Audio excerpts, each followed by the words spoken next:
باللہ من الشیطان الرجیم بسم اللہ الرحمن الرحیم والذین آمنوا اور وہ لوگ جو ایمان لائے وعملوا الصالحات اور جنہوں نے اچھے اعمال کیے سندخلہم ان قریب ہم ان کو داخل کریں گے جنات جنت میں باغات میں تجری وہ جنت تجری بہتی ہیں من تحتها الانہار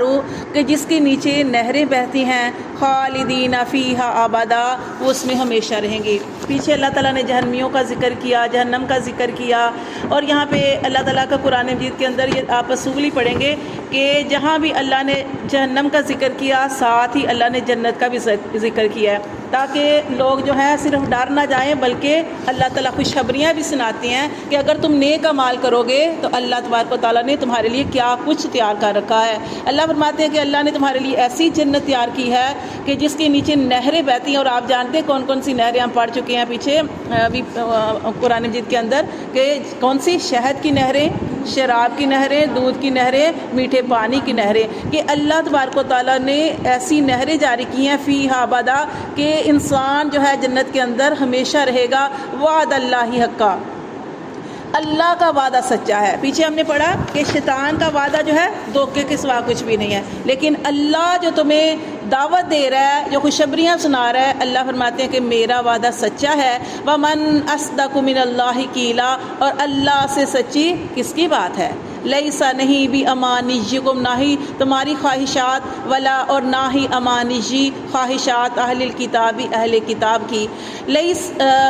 من یعمل، جو کوئی عمل کرے سوءا برے، یجزا بھی، اسی کا بدلہ پائے گا۔ تو دیکھیں یہاں پہ اللہ تعالیٰ نے فرمایا کہ لیسا بھی امانیکم ولا امانی اہل الکتاب، کہ نہ تمہاری خواہشات سے کام ہوگا نہ اہل کتاب کی۔ یہاں اللہ تعالیٰ نے کیا فرمایا کہ صرف یہ سوچنے سے کہ ہم جنت میں چلے جائیں گے، یا ہم آخری نبی صلی اللہ علیہ وسلم کی امت ہیں، یا ہمارے نبی صلی اللہ علیہ وسلم جو ہیں وہ سارے نبیوں کے سردار ہیں، ہم آپ صلی اللہ علیہ وسلم کی امت ہیں، اس وجہ سے ہم جنت میں جائیں گے، ایسا نہیں ہے۔ سورۃ بقرہ میں کیا اللہ نے ارشاد فرمایا کسبت کے بارے میں، لہا ما کسبت علیہا ما اکتسبت، کہ اچھے یا برے اعمال کرو گے تو جنت میں جاؤ گے، اچھے اعمال کرو گے تو جنت میں جاؤ گے، برے اعمال کرو گے تو جہنم تمہارا ٹھکانہ ہے۔ یہ تمہیں فائدہ نہیں دے گا کہ تمہارے والدین نیک ہیں، تو تمہارے والدین نے اچھا کام کیا تو تم جنت میں چلے جاؤ گے۔ ہم آخری نبی کی امت ہیں تو ہم کہیں گے ہم جنت میں چلے جائیں گے، ایسا نہیں ہوتا، کیونکہ یہاں پہ یہ ہوا تھا کہ جو یہود تھے انہوں نے کیا کہا تھا، انہوں نے کہا تھا کہ ہم موسیٰ علیہ السلام کی امتی ہیں۔ یہودیوں نے کہا ہم موسیٰ علیہ السلام کی امتی ہیں، اور موسیٰ علیہ السلام اللہ کے پیارے ہیں، موسیٰ علیہ السلام اللہ سے کلام کرتے تھے، اور یہ پورا قرآن کے اندر بھی موسیٰ علیہ السلام کا چونکہ زیادہ ذکر آیا ہے تو وہ کہنے لگے کہ موسیٰ علیہ السلام اللہ کے لاڈلے چہیتے تھے، تو انہوں نے اللہ سے کلام کیا ہے تو اس لیے ہم جنت میں جائیں گے۔ عیسائیوں نے کیا کہا؟ عیسائیوں نے کہا کہ عیسیٰ علیہ السلام جو ہے نعوذ باللہ وہ خدا ہیں یا خدا کے بیٹے ہیں، وہ اللہ کا کلمۃ اللہ ہے، وہ اللہ کی روح ہے، تو ہم اللہ کے زیادہ محبوب ہیں، ہم جنت میں جائیں گے۔ اور امت محمدیہ نے کیا کہا کہ ہمارے نبی آخری نبی تھے، تمام نبیوں کے سردار ہیں، ان کو سارے نبیوں کے اوپر فضیلت ہے، ہم جنت میں جائیں گے۔ تو اللہ تعالیٰ نے فرمایا لیسا بھی امانیکم، کہ تمہاری خواہشوں سے نہیں ہوگا، ولا امانی اہل الکتاب، اور نہ ہی اہل کتاب کی خواہشوں سے ہوگا، بلکہ من یعمل سوءا یجزا بھی، کہ جو بھی جیسا عمل کرے گا، اگر کوئی برا عمل کرے گا یجزا بھی، تو اس کی سزا پائے گا۔ اور یہاں پہ تو صرف اللہ نے سزا کا ذکر کیا، اور آپ جانتے ہیں کہ کوئی اچھے عمل کرے گا تو اس کا بھی وہ بدلہ پائے گا۔ اللہ فرماتے ہیں ولا یجد لہ من دون اللہ ولیا ولا نصیرا، اور کوئی جو برے عمل کرے اس کا بدلہ پائے گا اور نہ پائے گا من دون اللہ، اللہ کے علاوہ، ولیا کوئی بھی دوست حمایتی، ولا نصیرا اور نہ ہی کوئی مددگار۔ تو اس سے ہمیں کیا پتہ چلتا ہے کہ خود عمال کرنے چاہیے، خود تیاری کرنی چاہیے، ہمارے جو ہم عمل کریں گے وہی ہمارے کام آئیں گے۔ ہاں اگر ہمارے والدین جو ہے اس دنیا سے جا چکے اور اولاد اچھے اعمال کر رہی ہے تو اولاد کے نیک اعمال کا ثواب والدین کو ملتا رہے گا، صدقہ جاری ہے نا اولاد۔ لیکن اگر اولاد نیک نہیں ہے، بد ہے، تو اس کا نقصان والدین کو نہیں ہے، والدین تو ایک تربیت کرتے ہیں۔ پھر اللہ فرماتے ہیں وَمَن يَعْمَلْ مِنَ الصَّالِحَاتِ، اور جو کوئی عمل کرے مِنَ الصَّالِحَاتِ نیک، مِن ذَكَرٍ وہ مرد ہو، او انثیٰ یا عورت ہو، وَهُوَ مُؤْمِنٌ لیکن شرط یہ ہے کہ وہ مومن ہو، فَأُولَٰئِکَ پس یہی لوگ ہیں، يَدْخُلُونَ الْجَنَّةَ کہ وہ داخل کیے جائیں گے جنت میں۔ ولا یظلمون نکیرا، اور ان پر ظلم نہیں کیا جائے گا نکیرا تل برابر بھی۔ دیکھیے اللہ تعالیٰ نے آگے یہ شرط لگا دی، ہم جیسے کہ زیادہ تر یہ مشہور ہوتا ہے کہ یہ مرد ہے جو مرضی کرے، ایسا نہیں ہے کہ جیسے مرد کو غصہ آ جاتا ہے ہم کہتے ہیں نہیں یہ مرد ہے ہر اس نے مردانگی دکھانی ہے، ایسا نہیں ہے۔ اللہ تعالیٰ فرماتے ہیں کہ مرد اور عورت دونوں کے لیے، لیکن یہ ہم نے پڑھا کہ اللہ نے مرد کو فضیلت دی ہے اور اس کی بھی اللہ تعالیٰ نے وجہ بتا دی ہے کہ اگر مرد اور عورت جو ہے وہ برابر ہوں گے تو پھر ان کے اندر ٹکر ہوگی، اس لیے اللہ نے ایک کو تھوڑا سا جو بنا دیا، تھوڑا سا نرم بنا دیا، یعنی ایک کو تھوڑا سا رتبہ تھوڑا سا کم کر دیا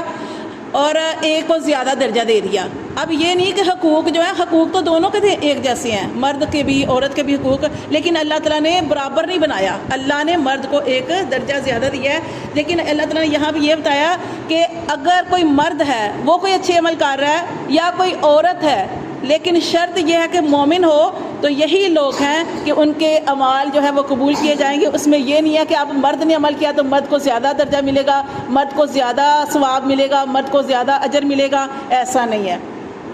مرد اگر اچھا عمل کر رہا ہے تو مرد کو اس کی جزا ملے گی، اور اگر عورت ہے اور اچھے اعمال کر رہی ہے تو اس کو بھی اتنا ہی اجر ملے گا۔ اللہ فرماتے ہیں اور ولا یظلمون نکیرا، کسی پر تل برابر بھی ظلم نہیں کیا جائے گا۔ ومن احسن دینا، ومن اور کس کا احسن زیادہ بہترین ہے، دین دین، ممن اس سے اسلم جس نے جھکا دیا وجہہ اپنے چہرے کو، للہ اللہ کے لیے، وہو محسن اور وہ نیکوکار بھی ہے، واتبع ملت ابراہیم اور وہ پیروی بھی کر رہا ہے ملت ابراہیم کی۔ ملت ابراہیم علیہ السلام کون تھے؟ حنیفہ، یک طرفہ، اللہ کی طرف رجوع کرنے والے تھے ہر چیز سے کٹ کر۔ تو یہ اللہ تعالیٰ نے فرمایا کہ اس دین سے بہتر کون سا دین ہے؟ وہ جس نے اپنا چہرہ فرما بردار کر لیا، اللہ کے لیے جھکا لیا۔ اسلام کیا ہے؟ اپنے آپ کو فرما بردار کر لینا، اپنے آپ کو اللہ کے آگے جھکا دینا کہ اب اللہ نے اگر ہمارے لیے خوشی لکھی ہے پھر اللہ کا شکر گزاری کریں، اگر اللہ نے غم تکلیف مصیبت بھیج دی ہے پھر بھی اللہ پر ہم شکوہ نہ کریں بلکہ صبر کریں، اور صبر پر بھی اجر ملتا ہے۔ تو یہ اسلم کا مطلب ہے کہ اللہ حالات جیسے بھی ہوں، اچھے ہوں برے ہوں، بیماری آ جائے، صحت مل جائے یا کوئی حادثہ ہو جائے، یا اسی طرح دیکھیں جو بھی اس دنیا میں آیا سب نے ہی جانا ہے، یا جان کا نقصان ہو جائے تو اب یہ نہیں کہ ہم کہ اللہ تعالیٰ تجھے ہمارا ہی گھر نظر آیا ہے تکلیفیں دینے کے لیے، موت دینے کے لیے، نہیں، بلکہ اس چیز کو بھی اللہ کا حکم جو ہے وہ سمجھ کر اس کو تسلیم کیا جائے۔ اور یہ سارے جانتے ہیں کہ دنیا اللہ تعالیٰ نے اسی لیے بنائی ہے کہ جو بھی اس دنیا میں آئے گا اس نے جانا ہے۔ تو اب تکلیف بھی آ گئی ہے، پریشانی بھی آ گئی ہے، حالات اس طرح کے آ گئے ہیں، مال کے اندر نقصان ہو گیا یا جان کا بھی نقصان ہو گیا، تو پھر بھی کیا کہنا ہے؟ انا للہ و انا الیہ راجعون۔ یہ ایسے کلمات ہوتے ہیں کہ اللہ تعالیٰ فرشتے سے پوچھتے ہیں میرا بندہ کیا کہہ رہا تھا، تکلیف میں نے بھیجی، بیماری بھیجی، میرا بندہ کیا کہہ رہا تھا؟ تو فرشتہ جب، حالانکہ اللہ تو خوب جانتے ہیں، لیکن جب فرشتہ جا کے کہتا ہے نا کہ اللہ وہ تیرا بندہ تو پھر بھی اس تکلیف پر تیری ہی طرف رجوع کر رہا تھا اور کہہ رہا تھا اللہ تیرا مال تھا اور تیری طرف چلا گیا، تو اللہ تعالیٰ پھر کتنا زیادہ اجر و ثواب لکھتے ہیں۔ اگر انسان بیمار ہوتا ہے تو اللہ تعالیٰ فرماتے ہیں فرشتے اگر اس کی موت لکھی ہے تو اس کے لیے جنت ہے، اگر اس بندے کی موت نہیں لکھی، اس نے ایسے کلمات کہے کہ اللہ تیرا شکر ہے، میں کتنے لوگوں سے بہتر ہوں، اگر اس نے اس طرح شکر ادا کیا اور اگر اس کی موت نہیں لکھی تو اس کے جسم کے جو خون اور جو گوشت پوسٹ اور اس کی ہڈیوں کو بہترین ہڈیوں سے جو ہے وہ بدل دیا جائے گا، یعنی بہترین صحت عطا فرماتے ہیں۔ تو یہ اللہ تعالیٰ اس کا بہت زیادہ، اس لیے اسلم کا مطلب ہوتا ہے کہ بالکل اپنے آپ کو جھکا لینا، فرما بردار کر لینا۔ تو اللہ فرماتے اس دین سے بہتر کون سا دین ہے کہ وہ انسان جس نے جھکا لیا اپنا چہرہ اللہ کے لیے، کوئی تکلیف، کوئی مشکل، کوئی پریشانی آ گئی، اللہ کا حکم سمجھ کر اس کو تسلیم کر لیا جائے۔ اور ہو سکتا ہے وہ تکلیف جو آتی ہے بظاہر ہمیں لگتا ہے کہ ہماری بہت بڑا نقصان ہو گیا یا بڑی مصیبت آ گئی ہے، لیکن ہو سکتا ہے کہ اس تکلیف میں آپ کے لیے کوئی اللہ نے اس کے بعد نعمت لکھی ہو۔ آپ نے واقعات پڑھ چکے ہیں، یوسف علیہ السلام کا واقعہ پڑھ چکے ہیں، اتنی تکلیفوں سے گزارنے کے بعد اللہ تعالیٰ نے مصر کا بادشاہ بنا لیا۔ تو کسی وقت یہ ہوتا ہے کہ اللہ تعالیٰ تکلیفیں بھیجتے ہیں، پھر انسان جب صبر کرتا ہے، حالاتوں سے گزرتا ہے اور اللہ کی طرف رجوع کرتا ہے تو اللہ تعالیٰ اسے بہترین رتبہ اور مرتبہ بھی عطا فرماتے ہیں۔ تو جھکا لیا، چہرے کو جھکا لینا، فرما بردار کر لینا۔ اللہ فرماتے ہیں ایک تو چہرے کو جھکا لیا، وَهُوَ مُحْسِنٌ اور انسان نیکوکار بھی ہو، واتبع ملت ابراہیم، اور ابراہیم کی دین کی پیروی کرنے والا ہو۔ اب ابراہیم علیہ السلام کی دین کی پیروی یہاں پہ آیا ہے کیونکہ محمد صلی اللہ علیہ وسلم بھی دین ابراہیم پہ تھے، اس لیے حنیفہ جو ابراہیم علیہ السلام تھے وہ یک طرفہ اللہ کی طرف رجوع کرنے والے تھے۔ واتخذ اللہ، پھر اللہ تعالیٰ نے ابراہیم علیہ السلام کی تعریف بیان کی کہ اللہ تعالیٰ نے اس کو بنا لیا ابراہیم علیہ السلام کو خلیلا، خلیل، اللہ نے خلیل بنایا۔ وللہ، اور اللہ ہی کے لیے ہے ما فی السماوات، جو کچھ آسمانوں میں ہے، وہ ما فی الارض، جو کچھ زمین میں ہے، وہ ساری کا سارا اللہ ہی کا ہے۔ وکان اللہ، اور ہے اللہ بکل شیء محیطا، اللہ تبارک و تعالیٰ ہر چیز کو گھیرے ہوئے ہیں، احاطہ کیے ہوئے ہیں۔